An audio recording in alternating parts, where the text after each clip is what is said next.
Third year in a row, you've been able to lock down this number one seed. In the big picture of things, how important is that to you? Well, obviously, advantage goes to the people that have home court. There's no doubt about it. It doesn't guarantee you anything. It guarantees you an extra game. For the owners, it's a pretty good deal, and that's important. So that we're happy about. But we're also happy about being up there in the top and knowing that we're the ones that stand there. Now you have a luxury, I would think, or at least a decision to make of whether or not you want to extend this rest that you've given Kobe to some other guys. I interviewed Powell after the game. He said he doesn't want to rest. He says he feels good. How do you kind of measure that? Now that you've got the number one seed, how do you measure minutes in these last three games? Well, I like the minutes they had tonight. I mean, that's the kind of minutes I was looking for. 34, Powell, 32, 30. Right. Fish had a short run, which in back-to-backs are important. So we were able to measure those kind of minutes. Now, I don't know if we can do that against Portland on Sunday.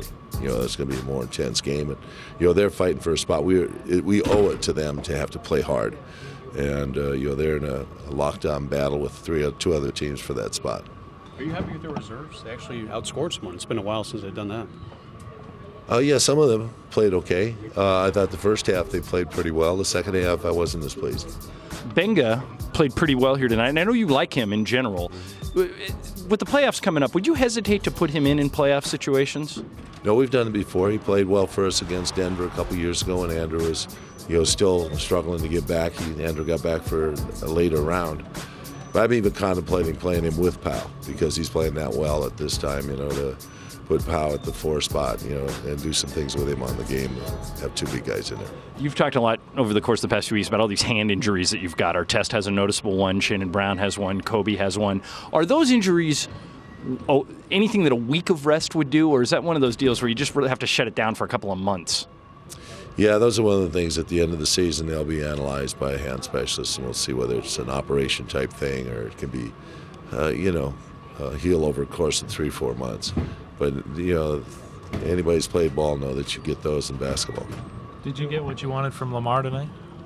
No, I didn't. And at the end of the game, he came up and made some shots and did the right thing. But, I just didn't think he played with the attitude I like to see him play, the lively, joyful attitude of play. He was like a grumpy old man out there. You don't have to get on any planes until the road portion of the first round of the playoffs.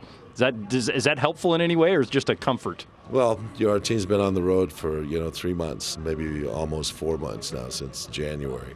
So we've been traveling a lot. We had a lot of games at home to start the season. So now that makes some sense that we get to stay at home, and when you go on the road, you go to the same town, play a couple games, and come home. That's Phil Jackson. Jim, back to you for now.